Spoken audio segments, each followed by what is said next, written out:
Alrighty, welcome back everyone. Garlaanx here, bringing you a new Neverwinter video. And today, as the title suggests, we're going to be looking at the new gear coming from Module 24. So we are on the preview server.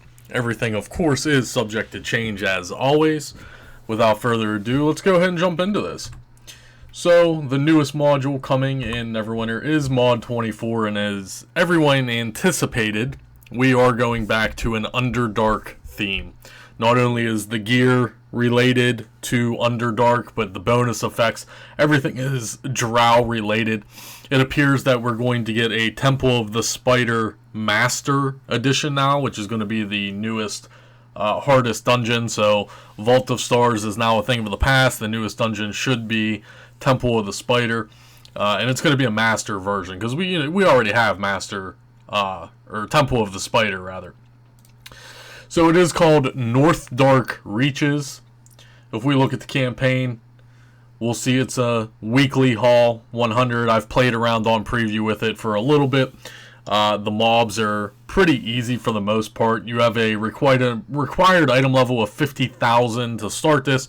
You simply talk to Sergeant Knox in Protector's Enclave. So as far as the campaign goes, the first 3 tiers are all reagents for the new weapon. On the bottom half, we have Companion Equipment Choice Pack, 1,500 item level. We have 50 Companion Tokens. And then we have 100k AD, if it wants to come up here. There it is, 100k AD. And then the final reward is Companion Equipment Choice Pack with the item level of 1,600. And it's a multi-stat piece. And you're going to notice this is legendary. Legendary companion pieces are now finally in game.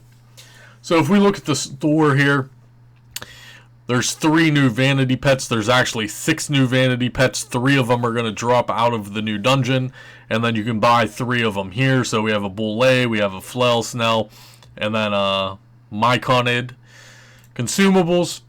Now here is an interesting thing. Now, they've been slowly putting AD syncs into the game. We saw this with Dragon Hunts. The first iteration was the Astral Lockbox, and then they started adding AD syncs more and more into the game to try to suck as much AD out as the economy. I disagree with this, just because it's not really doing anything, and it's hurting newer players more than it's sucking AD out of the economy. If you look at the Dragon Hunts, you need substantial amounts of Astral Diamonds to get the Dragon Hunt gear. So they're continuing that method by putting Astral Diamonds on a lot of this stuff, but new players simply don't have that kind of bankroll. It's all of us veteran, old school players that have unlimited Astral Diamonds. So I don't necessarily agree with putting Astral Diamonds on campaign things. They need to come up with better AD things for us Wells. So we have Companion Gear Surprise Box. You're going to need some currency. This you just get throughout the campaign. This is the weekly haul here. The pins. Weekly cap of 100, so that's your weekly haul. And then you have this currency here, which is the Fungal Spore. Now in the new map, there are mini-bosses, and the mini-bosses do have a chance to drop this spore. I found numerous mini-bosses while I was just playing around testing stuff, and it was the stuff dropping the spores. So anyway, back to this. You have a high chance of getting 1,500 item level companion equipment. Now that's going to be the epic stuff. Or you have a chance to get the 1,600 item level multi-stat companion equipment that has a low chance.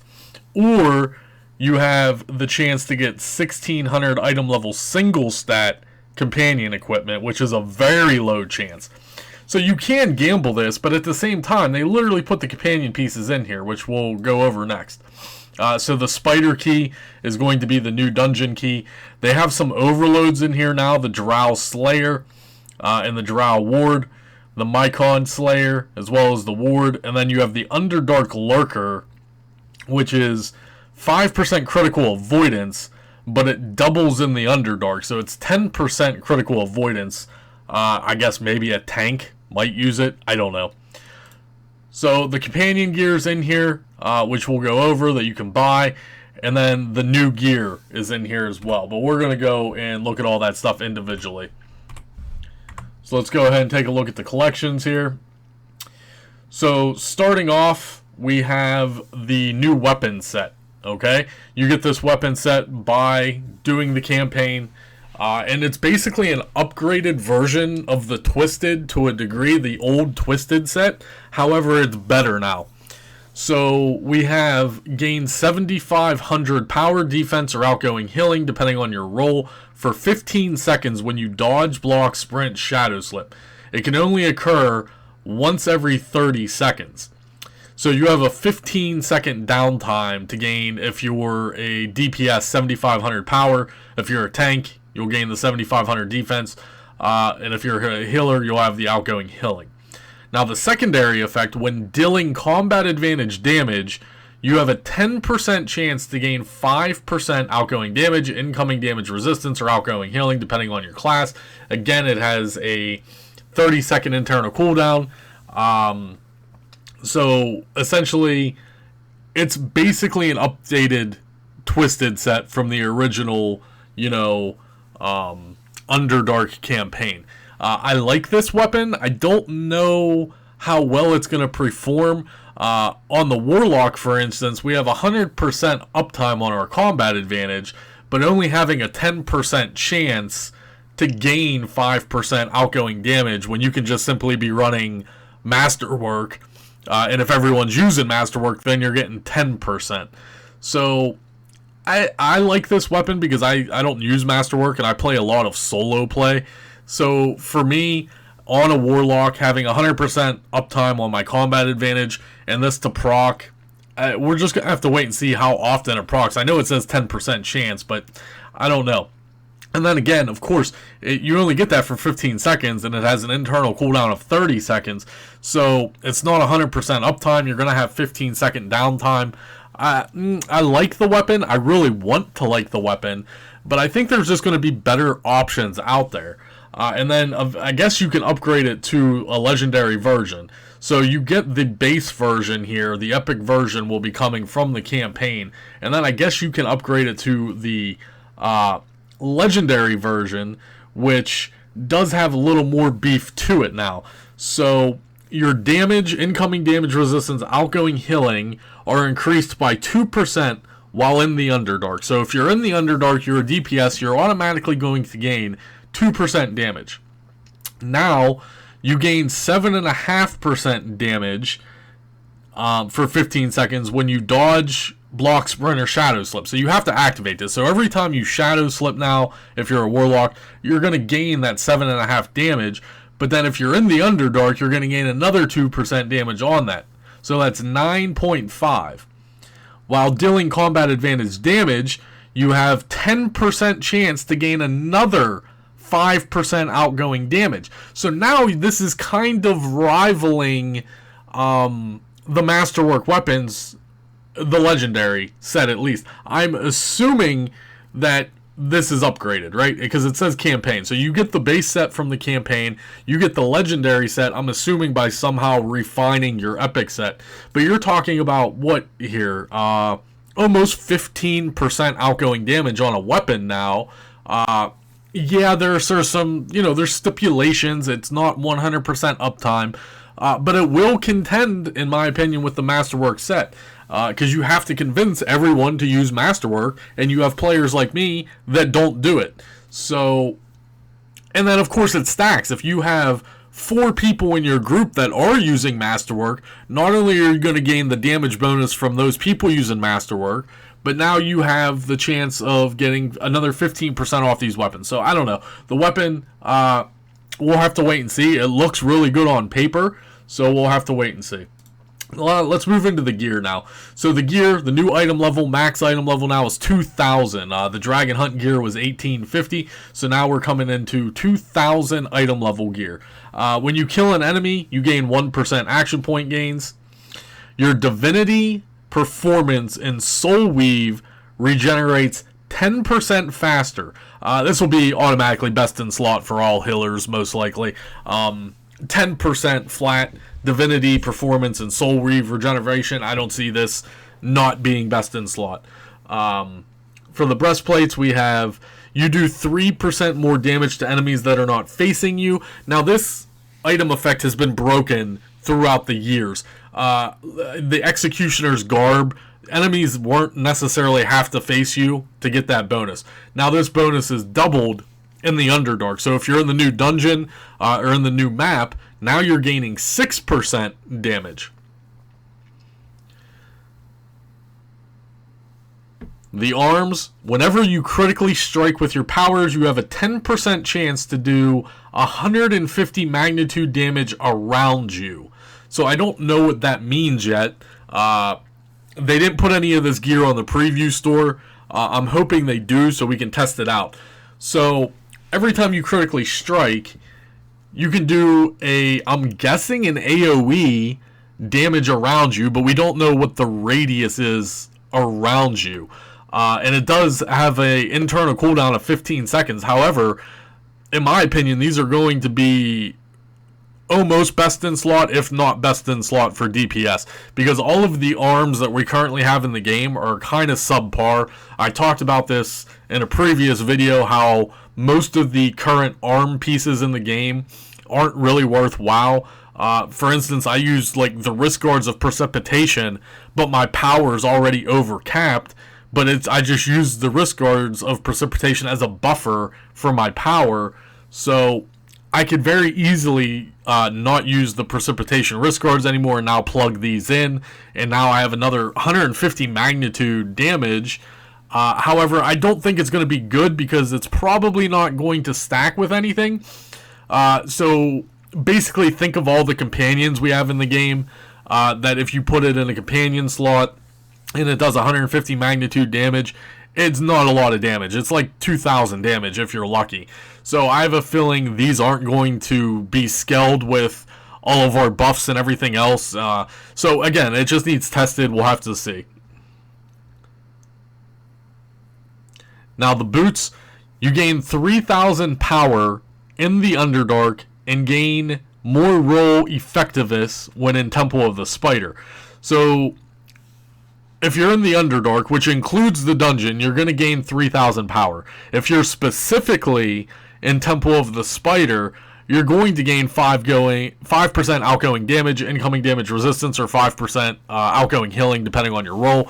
Now, these are actually pretty nice, considering if you look at the left hand of your screen, the Dragon Hunt gear that I'm currently wearing is increased damage dealt by 5%, but it decreases my critical avoidance by 30%.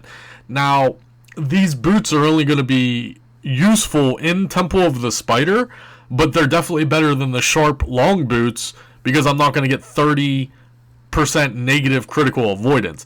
Now, outside of Temple of the Spider, I'll probably still use the sharp long boots. But these are definitely going to be, sought after for farming the new Master Temple of the Spider. Alright, let's go on to the epic gear. Now, this gear is going to be coming from the Sill Merchant.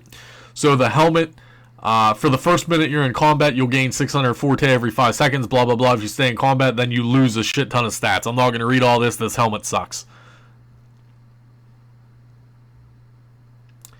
The chest plate, gain 1,000 power and accuracy for each player in your team. Team of 5 is 5,000 power, 5,000 accuracy. Not too bad. And then we also have gain 1,000 power and outgoing healing. Whenever you activate a daily power, increase the damage dealt by your at-will attacks by 15% for 10 seconds. Has a 20-second cooldown, so you have a 10-second downtime. However, you're not going to have your daily that fast. Now, this is actually really good for certain classes, like the at-will heavy classes, rogues, barbarians, even rangers that are very at-will heavy. An extra 15%. Now, we just talked about there's not that great of arms in the game. Well, now this is a decent arm, and you can get this essentially for free with Sills. 5% defense while controlled will be used on tanks. These epic boots, when not in a party, gain 5,000 defense. When in a party, gain 10,000 critical severity. That's huge. Those are huge numbers. 10,000 critical severity as long as you're in a party. And then they also have a second set that has critical strike. So when you're not in a party, gain 5,000 forte, but when you're in a party, 10,000 critical strike. These boots are very nice, both sets of these. I can see a lot of people theory crafting and making, stat arrangements with new builds, etc. I mean, 10,000 critical strike or 10,000 critical severity, as long as you're in a group, is pretty good. Now, if you're playing solo play, the 5,000 forte on the boots is still not that bad. Now, we do have some new artifact sets, 3-piece artifact sets. Let's go ahead and take a look at the first set here. The Assassin's Dice. We'll look at the mythic versions of this in a second. I just want to read the 3-piece set. So 1.5% critical strike and critical avoidance, but they're doubled in the Underdark, so it's 3% critical strike. So it's nothing too amazing in my opinion. We have the Assassin's Choker, and then the Assassin's Belt. And then we have Tentacle Lash. You gain 3% defense. When you are struck by an attack, you have a 10% chance to deal 100 magnitude damage around yourself. Again, we don't know what the radius is around this new tooltip that says around yourself or around you, etc. And it can only occur once every 10 seconds, so you have a downtime of 10 seconds. Maybe it'll be good on a tank or a healer, I guess. It's just free damage, essentially. Every 10 seconds, you have a 10% chance to do 100 magnitude damage. We have the Tentacle Eye, and then the Tentacle Wrap. So 2 new 3-piece artifact sets, nothing that really piques my interest. Now, we also have a new Clicky item. It's going to be the Spider Totem, and you're going to be able to get the base one of these through the campaign, and then I have no idea how we're going to be leveling it up, but it does go to Mythic. You increase your combat advantage by 2%. Increase damage against Drow by 1%. So not very good, to be honest. Combat advantage by 2%, that's fine. The old Clicky was 3%. I don't see why this shouldn't be 3%. And then, we have items in the game like the Wondrous Dragons that were put out with 5%, 6% damage to dragons. So I don't know why this is only 1%. Hopefully this gets changed or adjusted before it makes it to live. Because, increased damage against the Drow by 1% is so insignificant. I don't see very many people, going after this to make it sought after or anything. And then you also get 3 more effects, just like every Clicky item. So you can either get critical chance and stamina regeneration, accuracy or action points, or power and recharge speed. Alright? Whoopity-doo. Alright, moving on to the rings. Yes, you better believe it. There's a whole new line of Mythic Rings, boys. Let's go through them. And they also have a 2-piece set. So if you wear any 2 of these new rings, the 2-piece set, the Dark Maiden set, you gain 3,000 forte, and your attacks have a 10% chance to deal an additional 33 magnitude damage around you. Again, this around you effect, I don't know what that means because, we can't test any of this stuff just yet. We don't know what the radius is around you. Do you have to be right on top of the mobs? Do you have a little leeway? Regardless, again, it's probably not buffed. 33 magnitude damage is not a lot unless they're broken. We'll have to wait and see. But you have to wear 2 of these rings. So we all know Band of Air just recently is getting nerfed. If you're not going to use Band of Air anymore, maybe you'll use 2 of these rings. So when you cast a damaging AoE that only hits one target, the target's defense and awareness will decrease by 3.5% for 5 seconds. Your ranged powers do 3% more damage. On hitting a foe, you gain 1,500 critical strike for 4 seconds and it stacks 5 times. Not bad, actually. You're talking over 7,000 critical strike on your ring here. Melee powers do 3% more damage. On hitting a foe, you gain 1,500 power. Same. So these are just upgraded Underdark rings. If you're an old enough player to remember the original Underdark rings, these are just updated versions of those. So I think it was literally called Ring of Rising Precision. was the Critical Strike run, and the Ring of Rising Power, maybe, was the power one. And then, of course, you have the Brutality Ring as well, that gave you the X amount of power. But, yeah, these are just upgraded Underdark rings, significantly upgraded from way back in the day.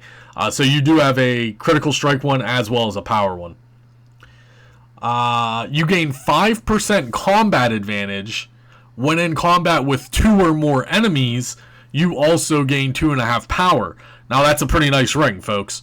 I believe that's going to be the first ring that we have that has combat advantage on it. Combat advantage is one of the hardest statistics to max out. You have to max your combat advantage damage. So you're usually stacking very heavy combat advantage on your companions. Well, now this is another piece of gear that we have that has combat advantage on it, so it gives you more leeway to move your statistics around, whether it be on your companions or other pieces of gear, etc. When you have a shield or temporary HP attacks against you, 5% chance to reflect 50% of the damage back to the enemy, 200 magnitude max damage. When in combat with only one enemy, your movement speed's increased by 10%. No one cares. When you cast a healing AoE that only hits you or one ally, the target's power and combat advantage will increase 3.5 for 5 seconds. You gain 5% critical strike. When in combat with 2 or more enemies, you also gain 2.5 crit severity. When hit by a foe, you gain 1500 defense for 4 seconds, stacks 5 times. And then you take 3% less from ranged attacks. So here's my thoughts on these new Mythic Rings. For instance, right now I use the Soothsayer for 7% critical strike, and then I use the Waywatcher's Ring for 5% encounter power damage. I actually plan on, depending on where these rings come, if they come from the new Master Dungeon or wherever these rings are going to be coming from to farm these, I'm actually going to be using the Beauty Ring and most likely the Obligation Ring. So I'm going to get 5% combat advantage, and then in an AoE situation, 2.5% power, and then also 5% critical strike, and then 2.5 crit severity in an AoE situation. Because right now I'm using a ring that only gives me 7% critical strike, but I could swap this in, take the loss of 2% critical strike, and in an AoE situation I'm gaining 2.5 crit severity. And then for the encounter power, I can take the 5% encounter power damage off. It's not that big of a deal. And gain 5% combat advantage and 2% power in a AoE situation. So that's my go-to rings that I can already foresee and me moving statistics around and everything. Keep in mind these rings are now item level 1850. The Dragon Hunt was 1650. I'm not going to go over all the purple ones. The purple ones pretty much the same. I mean, there's a few little ones later, like the Summon Myconid one here, but most of these, well, they all have Summon Myconid on, and they're probably still work in progress. Like I said, I'm not going to go over that. Moving on. We also have new Shart Pants. Now, here's my thing. Everything in this module so far has been an upgrade as far as item level goes. And now, for whatever reason, the Shart Pants is actually a downgrade. The Shart Pants coming from the previous mod 23, the Dragon Hunts, was 1600 item level. Now in mod 24, for whatever reason, these are only 1450. So this needs to change, in my opinion. It is what it is. Even though most people don't care about item level, and the new one is going to be a little bit better, as you can see. When your stamina is over 75%, your damage is increased by 3%. So this is like the old ebony shirt and pants that we used to use.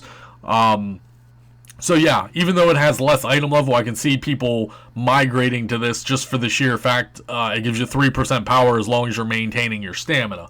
And then all of the shirt and pants basically just have different statistics. The pants, on the other hand, have offensive powers on them. So we have the 2400 critical strike on the Dragon Hunt gear. This has accuracy, combat advantage, awareness, critical strike, and defense. When your stamina is over 75%, you take 3% less damage. So you could take 3% less damage, as well as outgoing damage 3%. Now, the Mod 23 Dragon Hunt stuff, you are getting that 1.5% action point gain for a total of 3% action point gain. So you are going to be sacrificing that. Again, it comes down to player preference. Now we have the second set here. When you damage or heal your target for more than 15% of your HP in a single blow, you gain 1% AP. Nothing major. The pants, whenever you are damaged for more than 15% of your hit in a single blow, you gain 5% defense. Again, nothing major. I'm not sure where the Shart Pants are going to be coming from. Maybe the mini bosses, like Sharndar, when you ran around, were killing the mini bosses, and heroics maybe. I did a handful of heroics on preview already. I didn't get any of these Shart Pants yet, so I'll continue testing that and see. Now let's move into the new companion gear, and there's a lot of it. So the epic stuff is 1500 item level, and then we have a multi-stat that is 1600 item level, and then we have a one stat that is also 1600 item level. So you can see, you can either go 2400 of one statistic, or it splits into two statistics of 1200 each. And then the epic is slightly less. And there's a lot. You know, there's a decent amount here. So we have 2400 combat advantage, 2400 critical strike, 2400 accuracy, 2400 critical severity, 2400 outgoing healing,